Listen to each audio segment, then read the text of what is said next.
Welcome in. This is Chiefs Chase. My name is Mike Bassano, and thank you so much for joining me here on the post-draft tornado. The 32nd pick in the 2025 NFL Draft, the Kansas City Chiefs select Josh Simmons, tackle, Ohio State. There you go, Josh Simmons from the Ohio State. Doesn't have to change color scheme very much. He's going to Kansas City to protect Patrick.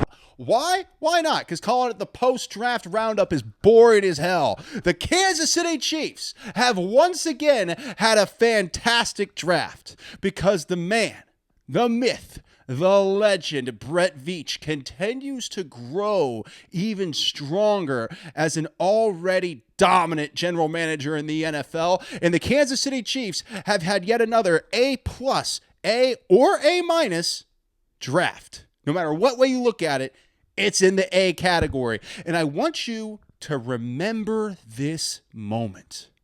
Remember this time and place in history. Because come January of next year, everyone's going to say the Chiefs got to the playoffs because they were carried by the refs, or they got lucky, or they won some close games. And they will forget that all those clowns on those networks saying that, the analysts on same network have praised the Chiefs for years for their drafting ability. That's why nobody ever really gives them the credit they deserve. Because they don't know how to analyze a draft. But we do, and that's what we're doing today. I'm so fired up for this. Let's dive right in. We have a ton to get to. And let's start it off with the big man. The Chiefs got the best pass protector in the draft at number 32. What is the rest of the NFL doing? Were they too busy rigging the game against Shedeur Sanders to actually do a little bit of draft research? Because Josh Simmons at 32 is without question the steal of the first round of the draft. It reminds me of the Chiefs being allowed to trade up to number 10 to get Patrick Mahomes, or last year, when they were able to get the fastest guy in the NFL drafted, Xavier Worthy. The rest of the NFL consistently drops the ball. And then the Chiefs continue to go to the AFC Championship. They'll be in their 8th consecutive this year. That's why. Yes, the Chiefs are great, but really the rest of the NFL is so inept that the Chiefs are just really good, and they look great by comparison to these clowns in the rest of the league. Josh Simmons fell because the NFL is so dumb that they saw that he had a patellar tendon tear. Let's say that again. He had a patellar tendon tear, and that's why Josh Simmons fell to 32, because the rest of the NFL got so scared. Brian Daboll can't spell patellar tendon, so I don't know why all these teams decide to run away from a big-time left tackle like Josh Simmons, but good for them, because they allowed Josh Simmons to be the protector of Patrick Mahomes for the next 10 years. Congratulations, NFL. You just played yourself. You're allowing the best quarterback in the NFL, the GOAT, in my opinion, to now be protected by somebody for the next 10 years. The only thing the NFL has had on Patrick Mahomes, especially the last 2 years, subpar offensive line play. Excuse me. The fact that Patrick Mahomes couldn't be protected the last couple of years is the only reason why the NFL has even had a shot against the Kansas City Chiefs. Now, enter Josh Simmons at left tackle. You have someone who can protect Mahomes' blind side for the next 10 years? That's perfect. Now no one's going to beat him. If you can protect Mahomes, if you can give Mahomes an offensive line that's anywhere near what the Eagles had last year, the Chiefs won't lose a game. If the Chiefs had the Eagles' offensive line last year, undefeated three-peat. Boom. Anybody who watched the Chiefs play every game last year, like I did, and like I'm sure many of you did, you know what I'm talking about. The Chiefs' offensive line could not protect Patrick Mahomes against above-average pass rushes. Well, that's why they had to go in the first round for a left tackle. And boom! Ask and you shall receive Josh Simmons. We talked about him pre-draft. You can go to the last show, or you can go check some of the clips, whether you're on YouTube, Instagram, TikTok. All of them are at Mike Bassano. We talked about Josh Simmons as one of the 4 guys that the Chiefs had to get. They needed to get 1 of 4 tackles, and the other 3 were taken to the top 10. Yikes. I was concerned. I will say this. I was concerned when I saw the first 3 guys get taken to the top 10, including Calvin Banks. I was like, whoa, look out. I thought Calvin Banks would go like 15th. So then I started to worry. And then the rest of the league just forgot that offensive tackle mattered, or they were too skittish for Josh Simmons. And you know what? Good. That's their loss. Their ineptitude is the Chiefs' dominance, because it's not just about the Chiefs being great. It's about everybody else fumbling the bag, too. It's a big part of being this good for this long. Now, the injury that made Josh fall, that patellar tendon tear, he's had his surgery. It went well, and he should make a full recovery and be ready for training camp. So I don't really understand why there are people who shy away from a guy who has an injury, because it's the NFL. Everybody gets injured, especially now. Like, it used to be, if somebody got injured, it was a huge deal. Now it's like the injury report's 30 dudes deep every single week. It's ridiculous. So the Chiefs have done a great job in this draft of getting depth. And we'll discuss that coming up as well. A lot of things to get to. But the Chiefs had to get Josh Simmons despite any injury worries, because he has a chance to be a premier left tackle in the NFL. If you have a chance at a guy like that, you got to take it, even with some of the downsides. You know that really pretty girl that looks crazy and does a bunch of crazy stuff, but she's so pretty. Sometimes you just got to take the shot. And if a guy's injured, but you know he just has tremendous upside, and he can be your left tackle, your protector for Patrick Mahomes' blind side for the next decade, well, you got to take that shot. And the Chiefs absolutely did. They went and got a guy who can help carry and anchor this offensive line for the next decade, and they got him at number 32. That's an incredible feat, something we can't talk enough about, because I was melting down about this situation last week. Before the NFL draft, my number 1 priority, protect Patrick Mahomes, because we can talk about all the other stuff. Let's do it. We can talk about defensive line, trying to replace Tershawn Wharton, which they did. We'll get to it. We can talk about corners. We can talk about safeties. But the reality is, the reason why the Chiefs didn't have a shot against the Eagles, offensive line protection wasn't there. So now that you have the offensive line protection coming, and Elijah coming in too as free agent, there's a lot of things to like there. You have to feel more optimistic about that offensive line being able to finally protect Patrick Mahomes. And hats off to Brett Veach and everybody else at One Arrowhead Drive for identifying Josh Simmons, going to get Josh Simmons, and realizing that the number 1 thing you have to have is protection for your $500 million quarterback. And the Chiefs have done that. Man, I couldn't be more fired up, man. That's a steal. It's a steal getting to see Simmons at 32. Now, every Chiefs fan should remember what I'm about to say for the rest of the year. You're going to find out why in a few minutes, but you should remember what I'm about to say.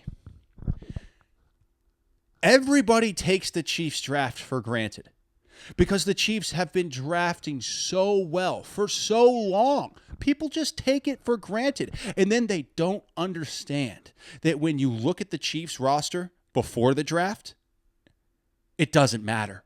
They're going to fill those holes. They're going to bring in guys who are going to play incredibly well early. And you don't know necessarily who they are. People didn't circle a Jarius Sneed and go, that guy's going to blow up when the Chiefs draft him in the 4th round. But that's how the Chiefs draft.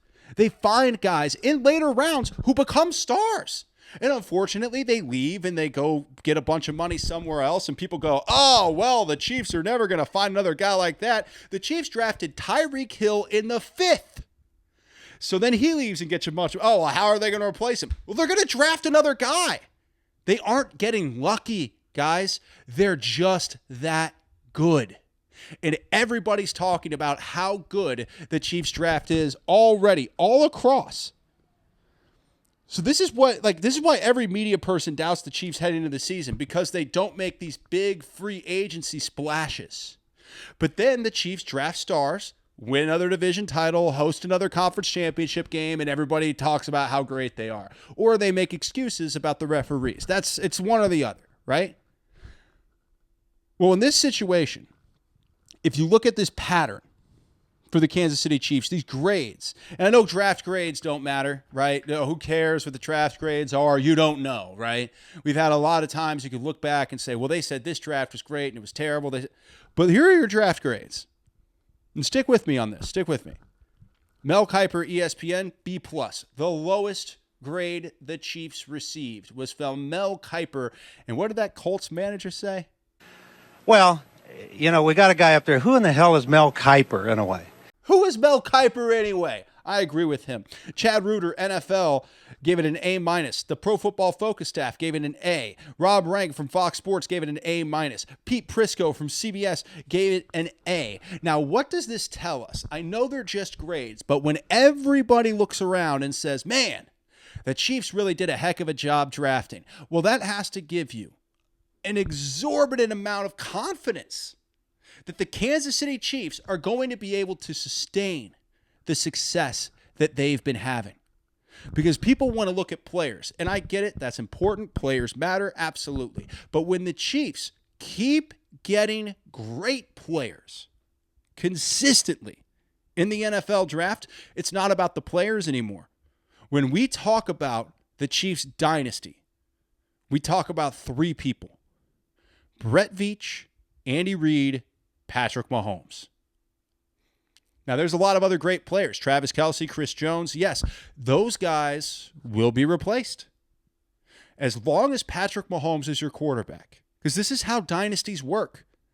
San Francisco had Joe Montana, right? New England had Tom Brady. So as long as you have your franchise quarterback in place, and you know this is our guy, and you have great management skills at the top, guys who are evaluating great talent that they can build through the draft, and then you have a head coach who understands what he's doing at the highest possible level, you're not going anywhere, man. That's the beauty of this Kansas City Chiefs dynasty. It's not going anywhere. People want to try to cut it down. Every year we see people want to cut the Chiefs dynasty down. But if you look at how they draft, you look at what they fill in free agency, the way that Brett Veach constructs this team, the way that Andy Reid leads this team, and the way that Patrick Mahomes dominates the competition, there is no reason in the world to ever believe the Chiefs dynasty is going anywhere for at least another 8 to 10 years. So saddle in, enjoy it. Saddle up, strap in. I got caught between two metaphors. Saddle up and strap in. Because the Kansas City Chiefs are going to continue to dominate.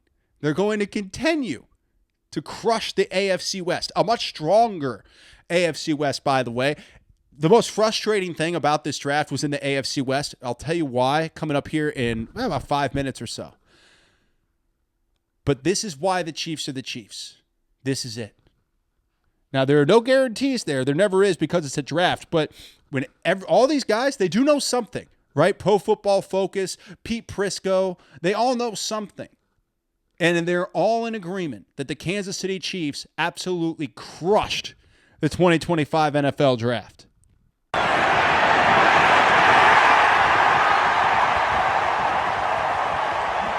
So I think if all of them think Brett Veach knocked it out of the park again, well, they probably did, right?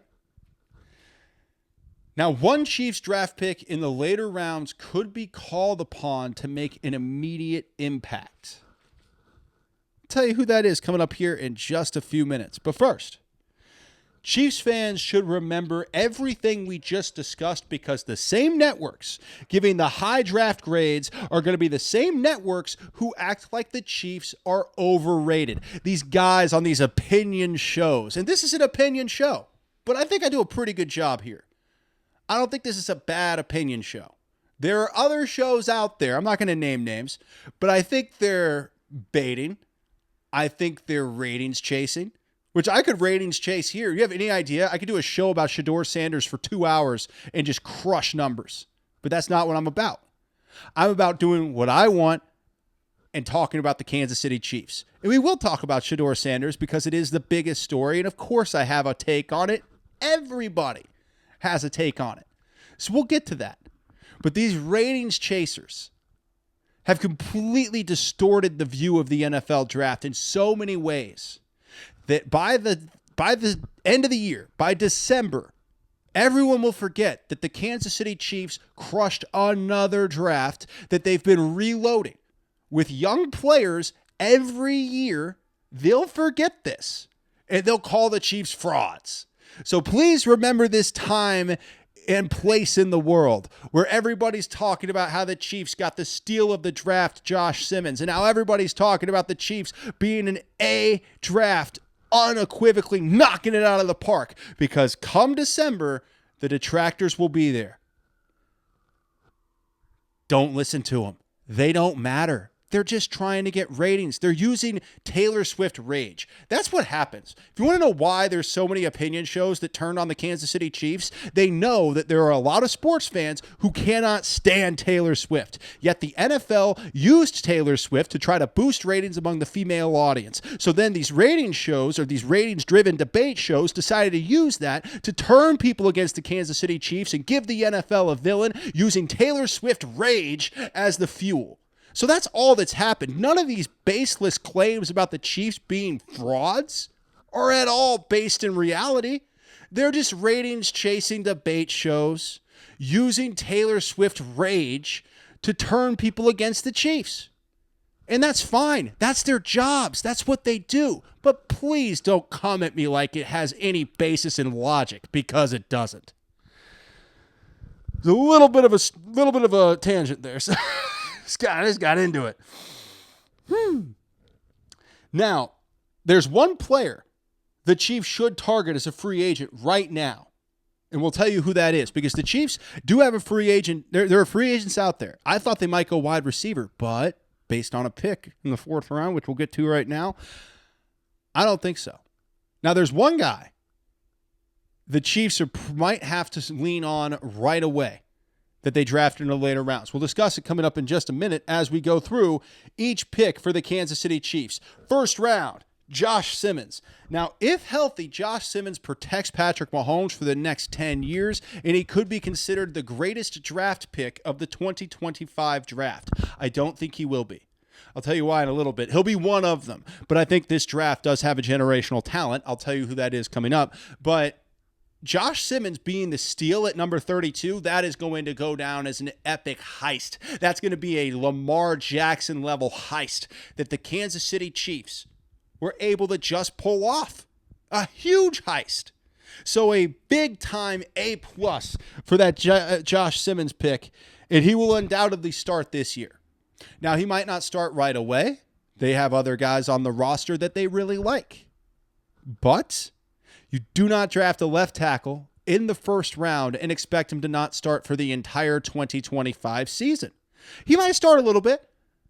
It might start a little bit into the season. It might not be day one.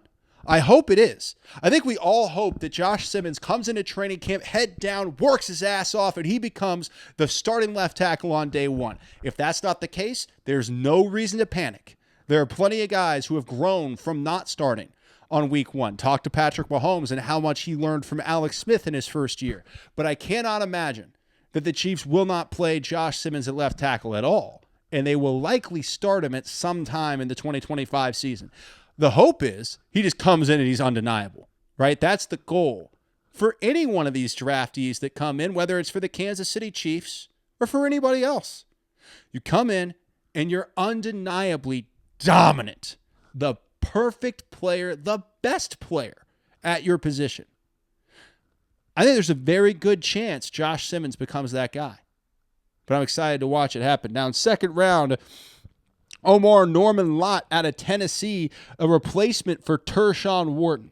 People don't talk enough about how big of a loss Tershawn was. Tershawn Wharton's probably the most underrated player on that Chiefs defense because he was such a dominant force next to Chris Jones on the inside, and he was penetrating. He was a big body that was tough to move. Tershawn Wharton is very much missed in Kansas City.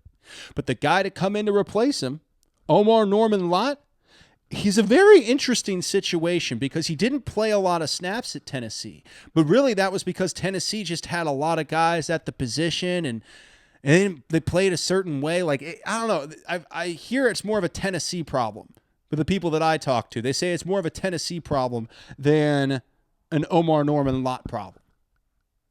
So I'm interested to see how he fits in. That's going to be a guy I'm excited to see in training camp, right? Once the Chiefs go to St. Joe, and we're talking about training camp this August, that's a guy, Omar Norman Lott, to keep an eye on because he's definitely going to play this year. I don't know if he'll start, but he'll definitely play. The way the Chiefs rotate defensive tackles on the inside, there is no question Omar Norman Lott will play for the Kansas City Chiefs on the field this year.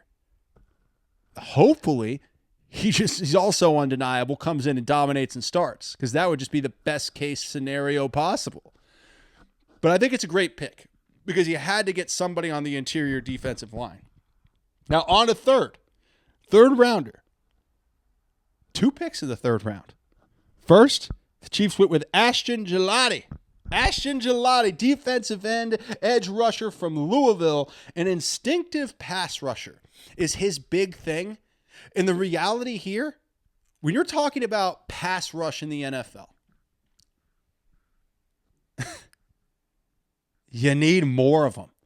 That's it. I don't care if you have a team stacked with Hall of Famers at pass rush. You need more. You always need edge rushers. You always need guys who can step in and dominate. And I don't expect Gillotte to be a guy right away who steps in and starts. I think the Chiefs have a pretty solid setup at edge rusher. But as time goes on, you need guys. Like, that's always a thing for me. Like when the Chiefs traded for Joshua Uche last year, it didn't really work out. But one, it was a 7th round pick. And two, the question of how many pass rushers do you need? The answer is always more. You always need more players to get to the quarterback because as we've seen in every NFL game, but very pronounced in the Super Bowl, pass rush is a huge effing deal.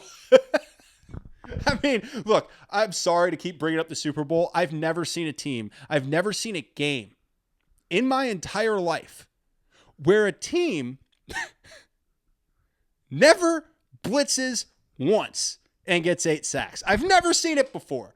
So, yes, it has been at the top of my mind since February is making sure that the Chiefs get to the quarterback and protect the quarterback. That's it. It's all I care about. 8 sacks, 0 blitzes. It's the only thing I've been thinking about since February. It's like an earworm in my brain, just obsessively. Why, God, why can't they stop a pass rush? So getting pass rushers on the defensive line and protecting Patrick Mahomes. Those are your 2 most important things. And the Chiefs got players at both positions. I love that the first 3 picks for the Kansas City Chiefs were offensive and defensive line, getting stronger up front because the number one thing that keeps the Kansas City Chiefs a consistent Super Bowl contender outside of Patrick Mahomes, Brett Veach, and Andy Reid is making sure they are strong up front. And now they're continuing to get bigger, stronger, and better through the NFL draft, spending their first 3 picks in the trenches. I love to see that, man. I'm fired up for him. Then another guy in the 3rd round, Noel Williams, cornerback out of Cal. You're always picking up defensive backs in this area. I don't know a lot about Noel Williams. I know more about the first 3 guys. I don't know a ton about Noel Williams, but what I do know is I spent less time focusing on defensive backs because Brett Veach is much better at it than I am. Like, there is one of those things with Brett Veach is so good at drafting defensive backs. We've seen it every year. Guys come in, and had Jalen Watson not got injured last year, we would be talking about him as a premier emerging corner in the NFL. And I think when he comes back more healthy this year, Jalen Watson's going to be fantastic. But the thing is, with Brett Veach, I trust him when it comes to defensive backs. Why not? He's done it over and over and over again. He's got Steve Spagnuolo at defensive coordinator that consistently gets these guys ready. So why would anyone question any defensive back pick that's ever been made by Brett Veach? Because he consistently makes amazing defensive back picks. So do I expect big things out of Noel Williams from Cal? Yeah. I think we all should. How could we not? Brett Veach, we trust. I trust Brett Veach pretty much with everything. I think he's had his issues every year, like one issue every year, whether it's a lack of wide receivers or a lack of protection from Mahomes. There's always one problem. However, that's kind of how it works for every team. It's very rare to have a top to bottom amazing roster. Howie Roseman and the Philadelphia Eagles had it last year. Stinks for us. But the fact is, the Chiefs are always at the top because the Chiefs always have maybe one weakness. Everybody else has way more. They're too busy sandbagging Shedeur Sanders. Look, they did. We'll get to it later, but they did. Like, you could say he's not a top 3 pick. Fine. I don't think he's a top 3 pick either. In fact, I said I don't think he's going to be a great NFL quarterback last week before the draft when I thought he was going to go third to the Giants. I'm like, I don't think he's going to be that good. But I certainly know he's better than 5th round. That was wild. We'll get to it here in a little bit. Woo. There's a lot to learn from that situation. I can't wait to dive in. But yeah, big time trust in Brett Veach for everything that he does. But especially when it comes to cornerback. So obviously expect big things out of Noel Williams from Cal. Now, 4th round. This is the guy I teased when I said there might be one player in the later rounds, like the 4th round, that will need to make an immediate impact for the Kansas City Chiefs. And that man is Jalen Royals. Hey, the Royals were all about it. The Kansas City Royals were on top of it. Jalen Royals from Utah State looks like a really dynamic playmaker. Huge in 2023, had like 15 touchdowns. The guy was insane. Now, here's an interesting thing, though. The Chiefs at wide receiver, they don't really have a spot for him, right? You have so many other guys. You know that Rashee Rice is coming back healthy. Xavier Worthy is probably going to be even better than he was last year. And Hollywood Brown is back that I expect to have a monstrous season. So where does he fit? Well, here's the thing. I think a guy like Jalen Royals as your 4th wide receiver, as a guy that kind of gets lost, think Justin Watson, right? We thought Justin Watson was an afterthought for the entire season, or the entire preseason, rather. Leading up in August, preseason, into early September, we thought, well, Justin Watson, who really cares about Justin Watson? Well, he got a lot of targets, and he didn't do much with them. So the Chiefs went and got a guy who might be your 4th or 5th option in Jalen Royals, but he will have an opportunity to make an impact early because we always see guys in that Jalen Royals position, whether it's, we already mentioned him, Justin Watson, or maybe a little earlier, a guy like Byron Pringle. Remember Pringle from K-State? He was phenomenal as that 4th or 5th option for Patrick Mahomes. Mahomes often will run into guys not getting enough separation, so he has to have a strong 4th or 5th option. So the pressure on Jalen Royals as a 4th round pick is astronomical because he's going to need to be that Justin Watson type and be more successful than Justin Watson was. And that's going to be very intriguing to watch for the Kansas City Chiefs. I'm excited for it. I'm excited for Jalen Royals. And by the way, injuries happen every year. Right? I mean, whether it's Hollywood Brown or whomever, somebody goes down with an injury. It was Hollywood last year. You need a lot of depth at places like wide receiver and running back because those 2 positions tend to be the positions that have to be replaced a lot in the NFL. We'll get to the running back here in a second. But in the 5th round, Jeffrey Bassa, linebacker from Oregon, depth in special teams. That's what he's here for. I don't know a lot about him, depth in special teams, because the Chiefs are already very set at linebacker. But it's an opportunity, bro. Come on in, Bassa. It's an opportunity. You come in, you play better than Leo Chenal. I don't think you will, but if you do, take that spot. That's the beauty of the NFL. It's a meritocracy. You got to come and earn it every single day. And now another guy like Bassa has a chance to come in and earn it. So you got to love that. But either way, it's depth and it's special teams. Now to the final pick, a guy that a lot of people are talking about, man. Brashard Smith, the running back out of SMU. We've been talking about the Chiefs needing running back depth.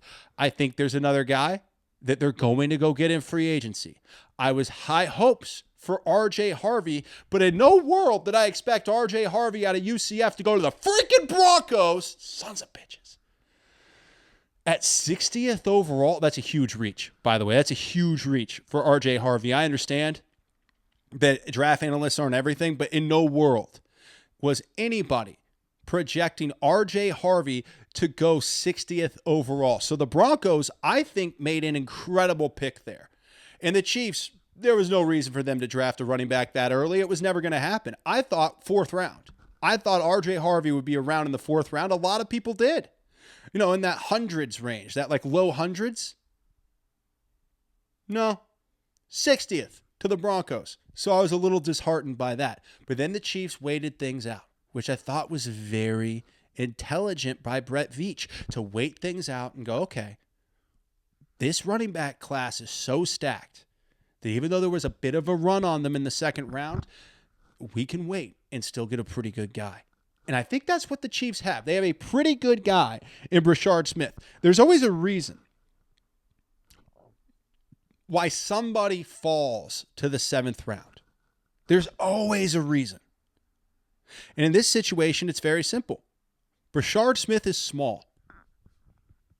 That's it. It's not like he has a big problem or anything like that. He looks like somebody who might get smoked in the NFL. Hit by a linebacker that's just too big and gets absolutely smoked. That's the thing that you got to look for, but that's why he's around, right? Everybody always has one issue. If they're a 7th rounder who's incredibly talented, watch the tape on Brashard. He is an incredibly talented running back. The only issue Brashard Smith really had is that he's undersized for the NFL. And you have these huge linebackers who are also super fast who will freaking drill him. Now, all of that said, there have been a lot of running backs who are undersized that people thought wouldn't make a dent in the NFL, and they became stars. Darren Sproles being the most significant one. So just because a guy has a little lower size like Brashard Smith, that doesn't mean that he's not going to make a big impact. So I love that the Kansas City Chiefs have given Brashard Smith an opportunity to show up, show that his size doesn't matter. It's about the motion of the ocean, and he can take over and be a dynamic playmaker on the perimeters for the Kansas City Chiefs. That's what I love to see for this team, and I cannot wait to see Brashard Smith get his opportunity at the NFL level. Big upside. Big upside. I think that's why you have to love the pick. It's a big upside with a low risk.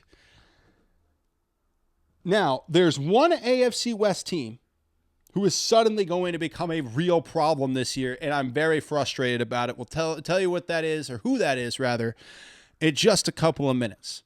But first, there's one player that Chiefs must get in free agency after the draft, and that is running back J.K. Dobbins. In front of J.K. Dobbins, runs left, Dobbins takes off, Dobbins inside the 10, Dobbins to the end zone, in for the touchdown, and the Chargers take the lead.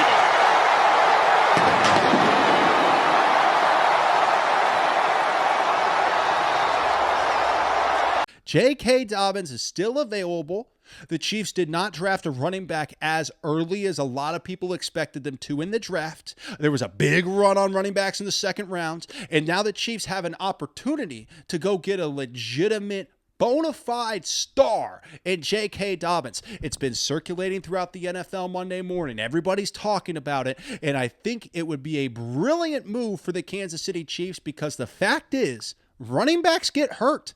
Every year, somebody goes down. So the Chiefs going and getting J.K. Dobbins to beef up that running back room, it only adds more depth, more dynamic, more power, more ability to make big plays. I want to see J.K. Dobbins in a Chiefs uniform. And I don't think I'm alone in this. Bring in J.K. Dobbins. Let's see what happens because the Chiefs do need, without question, they need more depth and more help in that running back room because right now, you're looking at Isaiah Pacheco, Kareem Hunt, and question marks. That's what you're looking at. So adding J.K. Dobbins, who, by the way, will also be a question mark, that will be a huge coup, in my opinion, for the Kansas City Chiefs to beef up this running back room and make it even more dynamic than it already is. And it absolutely could be. I'm very interested by this.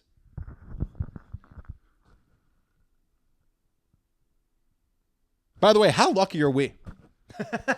How lucky are we that, like, our big concern is, can we get a third running back? How lucky are we that that's our discussions? It's funny. It reminds me of back in the day when the Nebraska Cornhuskers were dominating the college football world, right, in the 90s. And I didn't hear this because I wasn't there to hear it, but I used to do sports talk radio for a living for almost 10 years. And 3 of those years was in Lincoln, Nebraska on a show called Drop the Mic. Get it? Because my name's Mike. Hey, actually, John Gaskin's my program director. That was a really, really clever name for the show, and it worked. But when I was there, the guys were telling me about, like, in the 90s, they would have debates in sports talk radio about who would play, like, backup center. That was their off-season discussion because they were so stacked and so dominant. They're like, well, who's going to be the backup center? But that's what we're doing right now. We're like, well, J.K. Dobbins would be a great third option at running back. Other teams wish they had one, right? Other teams would be like given an arm and a leg to have one option at running back, to have any kind of the success that the Kansas City Chiefs have. And I know that because I lived with you through all the terrible years. I've already taken shots at Brian Daboll all show long. Why? Brian Daboll was the offensive coordinator in Kansas City in 2012. I hold it against him forever. That was the most unimaginative offense in the history of football. Screw you, Brian Daboll. So I've already taken shots at him. In fact, I was on the fence about the Shedeur Sanders thing until I saw Brian Daboll was taking shots at him. I'm like, Brian Daboll doesn't know his head from his ass. Brian Daboll is the biggest joke in the NFL, and he signed off on Daniel Jones getting a 4-year deal while they traded Saquon Barkley to the Philadelphia Eagles. So yes, I have a lot of that Chiefs trauma with you. I was there. All right, I was there. It sucked. I could name off Brody Croyle, Brady Quinn, Matt Castle, Tyler Palco. I believed in Tyler Thigpen. This is just a random tangent that I'm deciding to go on right now. So, but I'm just saying, sometimes it's good to take a step back while we're discussing the importance of the third running back on the roster. It's important to take a step back and remember how lucky we truly are. Remember Casey Printers? Making chicken salad out of chicken you-know-what? I loved Casey. I was a big Casey Printers fan. I think he actually had an okay career in Canada after it was all over. But remember, he was like the Chiefs' third stringer. I think he got cut in 2007. Had to be something like that. It was the Hard Knocks year, whatever year that was. Casey Printers got cut. I can go back through all of them. I was a kid when Gerbach was quarterback. It's my flex. It's my flex for the day. Elvis Gerbach. That's my flex. God help us if that's a flex. All right, sorry. We got more show to get to. I just had to go on a little run. Like, God, we are really lucky to be sitting here having a discussion about the third running back option.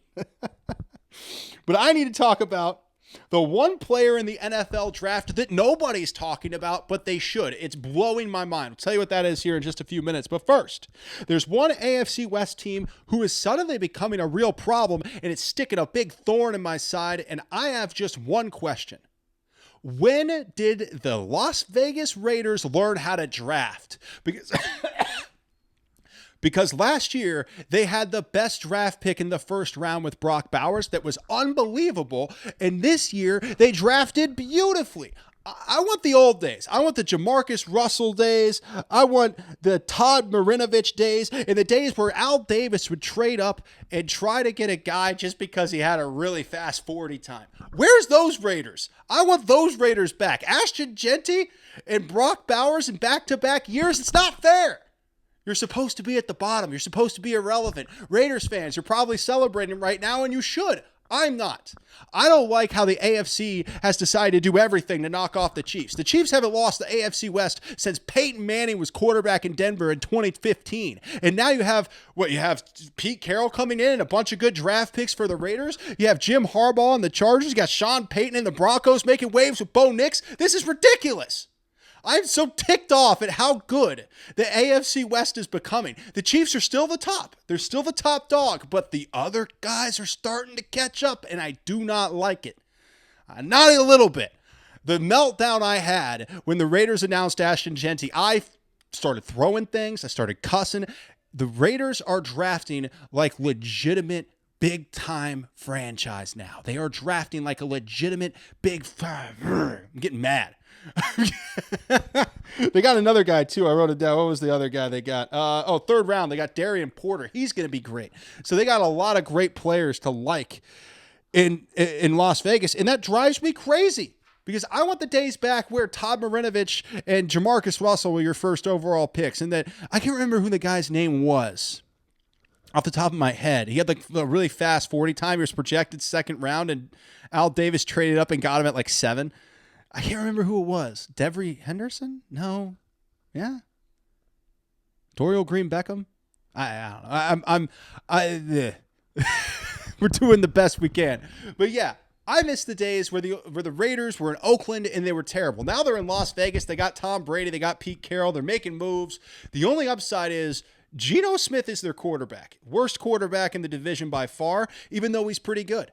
But he's not Bo Nix, he's not Justin Herbert, he's not Patrick Mahomes. So the only good news is they don't have some big-time quarterback in Las Vegas who can be a legitimate threat. But as long as they keep drafting well, the Raiders are going to become a legitimate threat in the AFC West and a big-time franchise in the NFL. That's not what we want. We want the Raiders at the bottom. Crap on the bottom of somebody's shoes. That's who they are. That's who they've always been.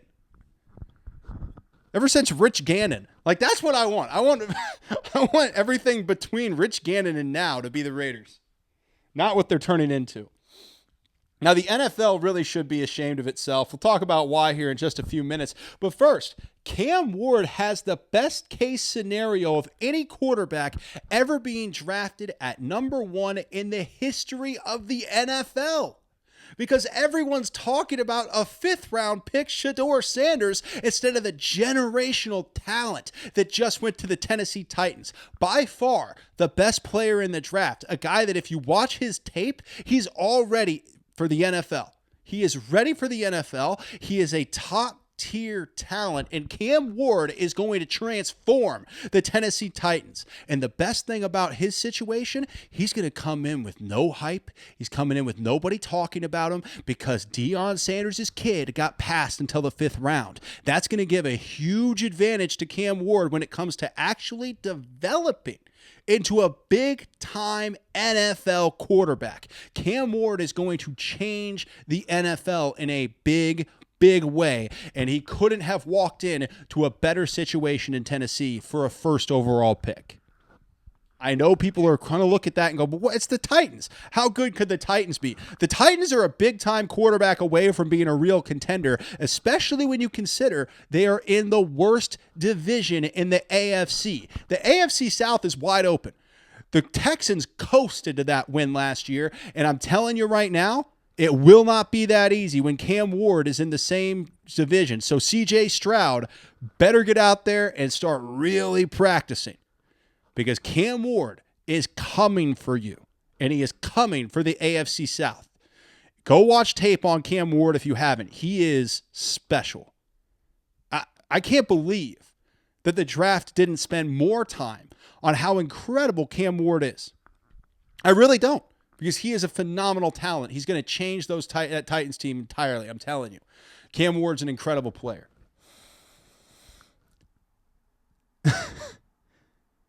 Whew. Probably the most underrated or under the radar number one we've seen in recent history. Now, whether we like it or not, there is a lesson to be learned by the Shedeur Sanders drama. The NFL buried Shedeur Sanders. They colluded to embarrass him and put him in the worst situation possible. You cannot talk me off of that ledge. I'm telling you, you cannot knock me off of that square. Shedeur Sanders was made an example of by the NFL. This is clear collusion. Falling out of the first round, fine, that happens. But dropping to the 5th round to the Cleveland Browns, who had already taken a quarterback earlier in the draft, this is the NFL actively colluding to bury Shedeur Sanders and send a message that we are bigger than everyone. We don't care if you're the best player. We don't care if you're Deion Sanders' kid. We don't care about any of that. If you show that you might think you're bigger or better than the NFL or bigger or better than any NFL franchise, we will bury you. That's the message the NFL sent to Shedeur Sanders. They didn't like his attitude. They didn't like how entitled he was. They didn't like his flashiness. And they made a point to embarrass him and bury him because situation is everything. And they sent him into an unwinnable situation in Cleveland. Oh, they have other guys who aren't as good. Yeah, they have all these guys who aren't as good who are higher on the totem pole than Shedeur Sanders. And I feel bad for Shedeur. He's not a bad kid. Like Shedeur Sanders, where's his rap sheet? Oh, he doesn't have one. Like, he's not a bad guy. He's just really arrogant. Yeah, he is. He's arrogant. He's confident. He thinks he's better than he is. But you know what? A lot of people who are super successful think they're better than they are. So Shedeur Sanders having a big head isn't a real problem to me, but clearly it's a problem for the NFL because they colluded to bury him. I'm telling you, I will never be knocked off that square. Shedeur Sanders, I feel bad for him. I do. I don't think he's an incredible talent. I really don't. I don't think he's like insanely good. But he is not a 5th rounder to Cleveland. And the second quarterback Cleveland's taken, they'll bury him on the depth chart. This is legitimately the NFL colluding together to bury a player. And it's shameful. It is. It's shameful for the NFL because they wanted to make a statement, I guess. I feel like burying someone's dream of playing in the NFL is ridiculous. They wanted to humble him. It's a bad optics look for the league. Having Shedeur Sanders fall as much as he did was a bad optics look for the NFL. It was. Because he's better than that. I thought he'd be a late 1st rounder, maybe early 2nd. I didn't think he'd go 3rd overall. I thought the Giants would they decided to go get Dart. They got Jackson Dart instead.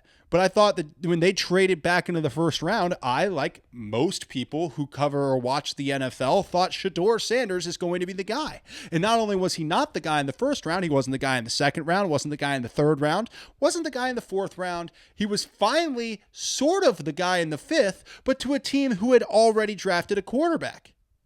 So really, it's the worst possible scenario for Shedeur Sanders. Because scenario means everything. Had Shedeur been drafted in the 5th round by, let's call it the LA Rams, perfect situation. You get to learn under one of the greatest quarterbacks of this generation in Matt Stafford. You get to learn from Stafford. You get to learn from a great coaching staff with Sean McVay in LA. It would have been a perfect scenario. And the reason why situation matters, I mean, look at Patrick Mahomes.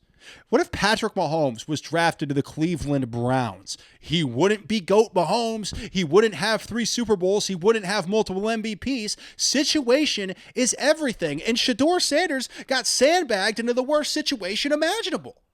And the NFL should be ashamed of itself for that. It should. The NFL targeted this kid, clearly, and they buried him. Now, whether or not you think they should do that, I think is a bigger discussion. I don't think they should. But I think other people will come in and they'll say, yeah, well, that's why you don't act like that. Well, let's get to the lesson that should be learned, because there is a legitimate lesson. Also, we have an update on the greatest tight end of all time, Travis Kelce, coming up here in just a few minutes. But first, there is a lesson to be learned here. There is a game within the game in the NFL. And that game is sort of the same game that everyone who has a job is playing, right? If you have a job, I'm going to put it this, I don't want to get fired from my job. Hold on. You can see me. You can see it start turning in my head. I'm like, wait a minute. But I think everybody does this. You get emails from your boss or from people from corporate, and they're like, hey, how do you like the new operating system we're using, or the new app we're using for TeamSpeak, or like, to talk to your teammates, like all that stuff. And what do? You go, oh, it's great. I think this is the greatest app that's ever been invented, and I'm so glad the company has adopted it for communication. Do you really believe that, or do you just want to go home? Right? You just want to go home. You don't actually believe that. So there's always a job within the job. And the job within the job is making sure that upper management believes that you're on their team and that you want to do what they want to do. And that's the way it is for every job in existence, not just playing quarterback. So the NFL didn't get that game within a game from Shedeur Sanders, and they definitely made a point to bury him. Now, the lesson to be learned from this is actually pretty simple. Don't take advice from people who are supremely talented at what they do, because you aren't as talented as they are. Deion Sanders was able to act like Deion Sanders because he was faster and more agile and more athletic and more talented than anyone in the NFL. He was by far the best at his position almost immediately after he was drafted. So Deion Sanders could act the way he acted. He could have all the chains. He was playing cornerback. He was the GOAT already. Everybody knew how good he was. He was so talented that it didn't matter how he behaved. Shedeur Sanders was not that. You want to take advice? Don't take advice from guys like Bo Jackson. Don't take advice from guys like Calvin Johnson. Don't take advice from guys like Dan Marino, because they're the most talented people at their positions. Take advice from Alex Smith. That's the guy to take advice from, because he took his lack of physical attributes and was able to make it work cerebrally to elevate himself into a phenomenal NFL career. That's the guy to listen to, not the guys who had all the talent in the world. Dan Marino had a strong arm and he was breaking fingers in practice. Guys like Marino, guys like Favre. Don't take advice from those guys. Take advice from the guys who had mediocre talent and phenomenal careers. Those are the guys you want to go for. Right? Think about who that's been, just like for the Kansas City Chiefs. Even we'll just keep it in this era. For the Andy Reid era, a guy who's elevated, other than Alex Smith. Alex Smith, I think, is the perfect example of this. He is the perfect example because just look at him.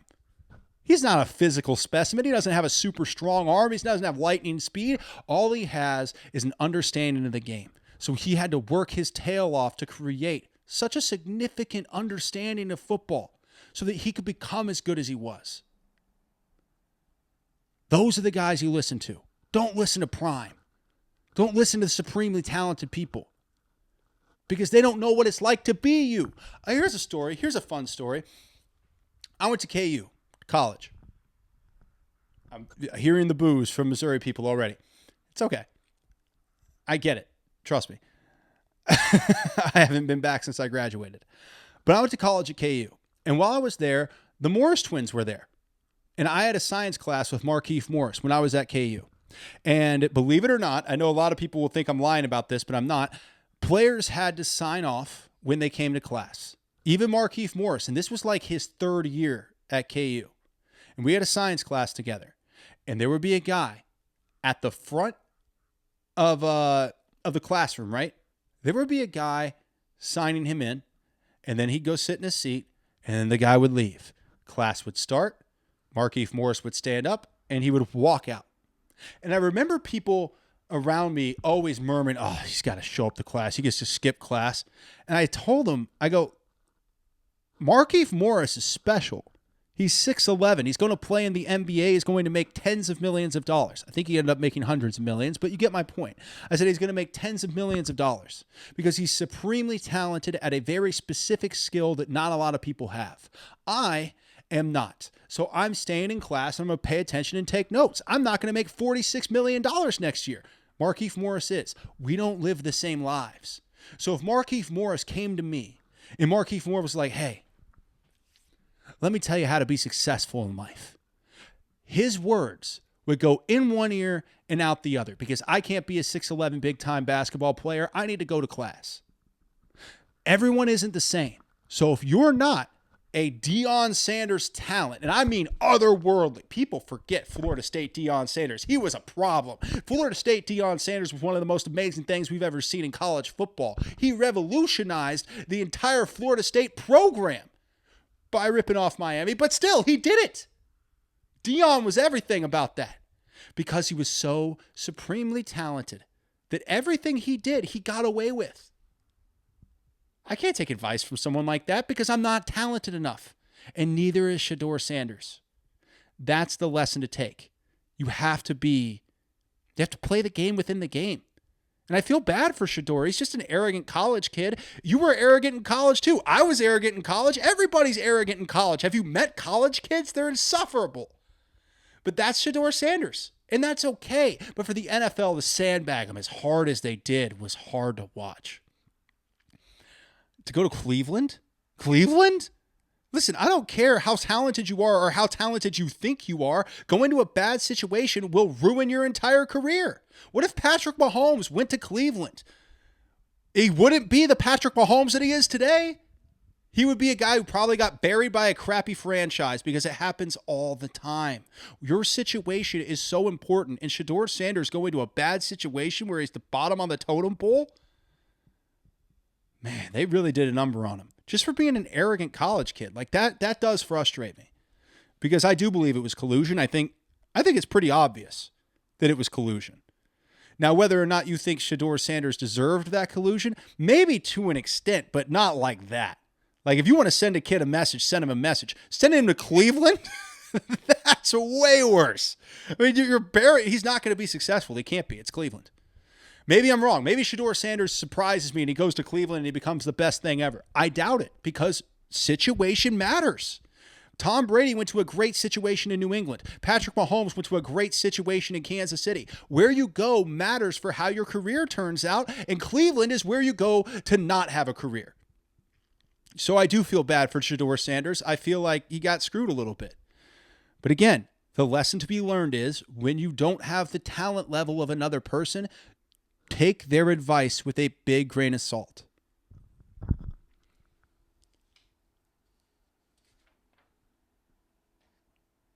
Yeah, that's all I got. Deion was great though, man. He was so good. Faster, more agile than everybody. You can just go play baseball. Go do whatever you want. Doesn't matter. You're that talented. Him and Bo Jackson. Now, finally, we're going to end it with this. Travis Kelce and Taylor Swift have not really been seen since the Super Bowl. Finally, Travis and Taylor are getting some normalcy. And I think it's important to look at this. And here's why. People complain all the time about Taylor Swift being at the NFL, and they booed her at the Super Bowl. Taylor Swift has never once seeked out attention from NFL fans. Taylor Swift has never once gone to a game with a big t-shirt on that says, "Please put the camera on me, NFL." No, the networks and the NFL came together and decided to use Taylor Swift dating Travis Kelce and trying to support him at a football game.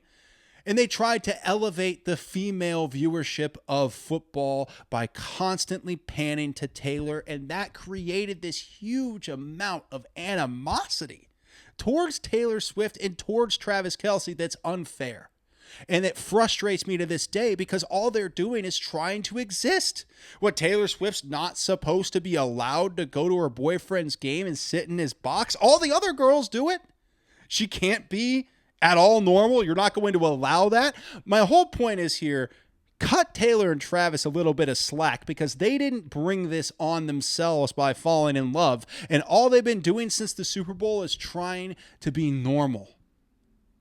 Have you seen them? Have they been out anywhere? No. They're just trying to hang out and be normal people.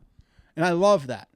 And I hope that when Travis Kelce comes back this season for his final year in the NFL, that he is celebrated the way that he is supposed to be and not blasted because a bunch of jealous people wish they had money like Taylor Swift. Because make no mistake, that's the real reason people don't like her.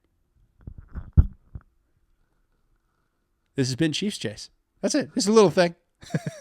This has been Chiefs Chase.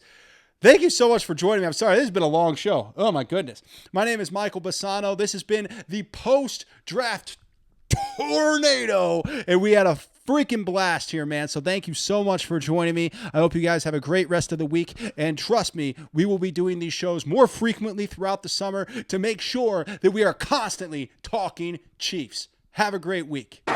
In Kansas City history, Mahomes, flip it, catch, Juju Smith-Schuster dives for the score. Touchdown, Chiefs.